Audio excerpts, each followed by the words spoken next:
Hello friends, मैं रेनू राय स्वागत करती हूं आपके अपने channel Saanvi vlogs life of housewife में। हर हर महादेव। तो फ्रेंड्स, सबसे पहले आप सभी को हरितालिका तीज की हार्दिक शुभकामनाएं। तो फ्रेंड्स, इस वीडियो में हम जानेंगे हरितालिका तीज से जुड़ी हुई कुछ महत्वपूर्ण नियम, कुछ बातें।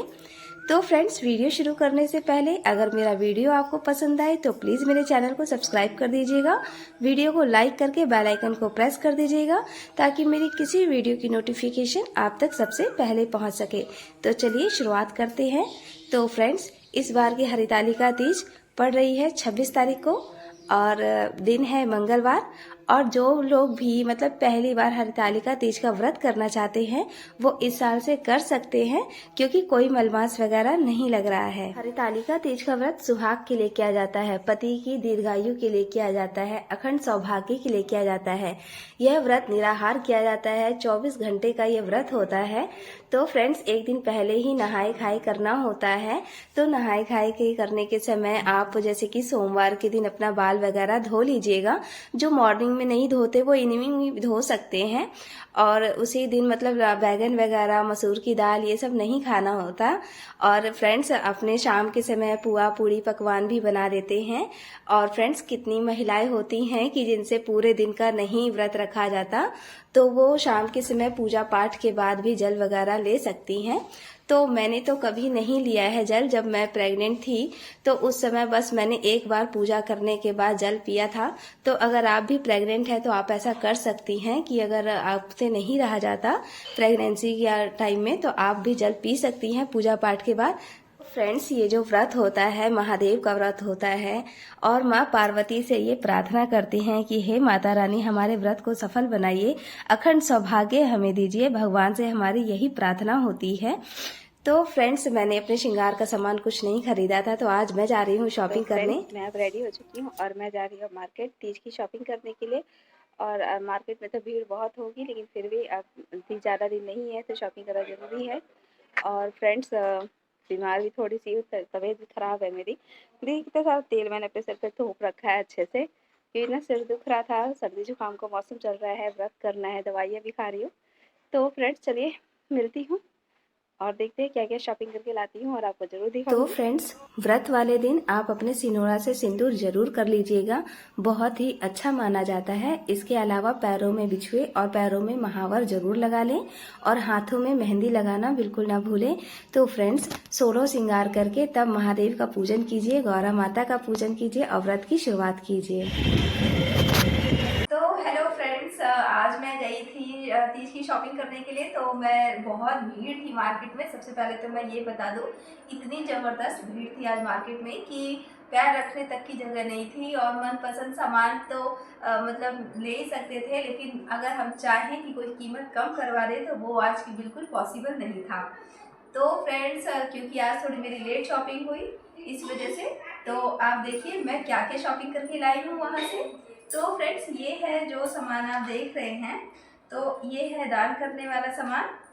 और इस दान करने वाले सामान में फ्रेंड्स शीशा, कंघी, और फिर से देखिए ये है जो मैंने डलिया ली थी, इसी डलिया के ये पूरा सेट दिया था। तो उसने मतलब देखिए शीशा, कंघी है, तेल है, मेहंदी, ये रबड़, और ये एक नेल पेंट और सिंदूर, ये पाउडर, और ये है आलता और काजल, और एक ये लिपस्टिक, और ये चूड़ी, और एक बिंदी का पत्ता, और उसके साथ में एक पीस भी है। तो फ्रेंड्स, ये जो सामान है ये तो मैं मंदिर में दान कर दूंगी। और इसके अलावा भी फल, मिठाई वगैरह, आटा, आलू, अनाज भी मतलब दक्षिणा के साथ दान किया जाता है मंदिर में। और फ्रेंड्स, इसके साथ साथ जो मैंने अपने लिए लिया है उसमें एक ये बिंदी का पत्ता और एक ये सिंदूर। मैं यही वाला सिंदूर लगाती हूँ, इसलिए मैंने यही लिया है। और एक ये मैंने आलता लिया है, क्योंकि आलता जरूरी होता है। और इसके साथ ये 3 मेहंदी की कीप्स ली हैं। तो जिसमें से तो एक तो मैं चढ़ाऊंगी माता रानी को, क्योंकि जो चढ़ाया हुआ सामान होता है वो तो हम अगले ही दिन उठाते हैं। और ये जो 2 कीप्स हैं ये कल मेहंदी लगाने के लिए।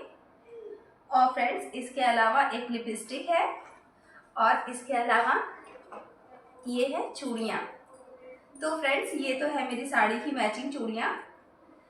तो इन्हीं चूड़ियों में से मैं थोड़ी सी चूड़ी दान करने के लिए माता रानी को चढ़ा दूंगी। पहले ही निकालूंगी चढ़ाने के लिए और फिर अपने लिए निकालूंगी। तो ये सेट है पूरा। और फ्रेंड्स, इसके अलावा मैंने एक ये बुक ली है इस बार, हरितालिका व्रत कथा की, जो कि मेरे पास पहले नहीं थी, लेकिन मैंने इस बार खरीदी है क्योंकि हर बार मैं मोबाइल से ही सुन लेती थी, लेकिन इस बार मैं खुद ही पढ़ूंगी। अगर मंदिर चली गई मैं तो बहुत अच्छी बात है, अगर नहीं जा पाई तो मैं घर पे ही अपनी पूजा पाठ करूंगी और ये अपनी बुक पढ़ूंगी। तो फ्रेंड्स, जो मैं साड़ी पहनने वाली हूँ वो साड़ी आप देख लीजिए। ये साड़ी हालांकि मैंने खरीदी नहीं है, हमारे यहाँ पर्व त्योहार चलता है, तो ये साड़ी मेरी मम्मी ने गिफ्ट की है तीज पे। और देखिए फ्रेंड्स, ब्लाउज वगैरह रेडी करवा के ही दिया है। और इसके अलावा ये मेरी साड़ी जो कि मैं तीज पे पहनूंगी। तो फ्रेंड्स, ये मेरी तीज की तैयारी है और इसके साथ जो मैंने शॉपिंग की वो मैंने आपको दिखाई। और अभी फाल लगाना इसमें बाकी है, फाल नहीं लगाया है, तो मैं फाल बैठ के लगा लूँगी आज रात को। तो फ्रेंड्स, मेरी तीज की शॉपिंग कैसी लगी प्लीज़ बताइएगा। और तीज पे क्या क्या करना चाहिए, क्या नहीं करना चाहिए। और मतलब कल तो हम लोगों का क्या होगा ना कि अपना जो भी है नहाना धोना प्लस सिर कल ही धो लेंगे। तो मैं तो हर बार यही करती हूँ कि तीज के एक दिन पहले ही सिर वगैरह धो लेती हूँ। तीज के व्रत के दिन या किसी भी व्रत के दिन हमें व्रत वाले दिन सिर नहीं धोना चाहिए, एक दिन पहले ही अपना सिर वगैरह धो लेना चाहिए। लहसुन प्याज का यूज़ नहीं करना चाहिए। और अपना विधि विधान जो है वो हमारा एक हिसाब से कल से ही स्टार्ट हो जाता है। अपने हाथों पे मेहंदी ज़रूर लगा लीजिएगा, भले मेहंदी छूटे, मतलब छूटने लगती है तो अच्छा नहीं लगता है, लेकिन फिर भी शगुन होता है, बहुत अच्छा माना जाता है मेहंदी लगाना। और जो भी आपकी छोटी छोटी तैयारियां हैं वो कर लेना। और फ्रेंड्स, इसके अलावा शाम के समय जो हमारे घर में पुआ पूड़ी मतलब अच्छा मतलब भोजन बनता है, जो तीज की महिलाएं नहीं करती उनके घर भी प्रसाद वगैरह दिया जाता है तीज के दिन। तो हमारे बिहार में, हमारी साइड में जो तीज का व्रत होता है वो इस तरीके से होता है। रात के टाइम ही आप ब्रश वगैरह कर लीजिएगा, ताकि परसों मतलब ब्रश वगैरह नहीं करते हैं। और परसों मतलब मैं तो परसों भी यही करती हूँ कि 2 बजे 2:30 बजे तक लोग हम नहाते हैं, दतवन वगैरह करते हैं आम के दातुन से। और फिर उसके बाद अपना पूरा शौक श्रृंगार जितना भी हो सके अपना फुल दुल्हन की तरह आप सज जाइए और फिर कीजिए अपने तीज का व्रत। तो ये मैंने बिछुए लिए हैं, ये बिछुए मैंने तीज के लिए लिए थे। और ये देखिए कितने सुंदर बिछुए लग रहे हैं। तो ये तो बिछुए खैर मैंने अपने लिए लिए हैं। और दान करने के लिए भी फ्रेंड्स आप बिछुए जरूर ले लीजिएगा, क्योंकि बिछुआ दान करना बहुत ही अच्छा माना जाता है। आप चाहे तो साड़ी कपड़ा वगैरह भी दान कर सकते हैं। तो ये पीस है, तो ये सिंगल पीस है फ्रेंड्स, इस बात का ध्यान रखिएगा। मैंने पंडित मिश्रा जी की पहले नहीं जानती थी, लेकिन मैंने प्रवचन में सुना कि कभी भी एक पीस का दान नहीं किया जाता, हमेशा 2 पीस का दान करते हैं। या तो आप एक पीस ले लीजिए, इसके साथ एक रुमाल रख लीजिए या फिर एक कलावा। तो 2 वस्त्र जो होता है ना, मतलब एक वस्त्र जो होता है वो मतलब अशुभ माना जाता है, तो 2 वस्त्र जो रखते हैं ना वो शुभ होता है। तो इसलिए मैंने अभी तो एक पीस है ना इसमें, तो मैं एक रक्षा सूत्र इसमें डाल लूँगी या फिर एक हैंकी। तो फ्रेंड्स, ये थी मेरी कुछ इन्फॉर्मेशन। और आगे अभी यहाँ तक वीडियो बाकी है और आगे भी मैं आपको कुछ इन्फॉर्मेशन दूंगी। तो अब मैं जा रही हूँ खाना बनाने, क्योंकि खाना बनाना भी ज़रूरी होता है।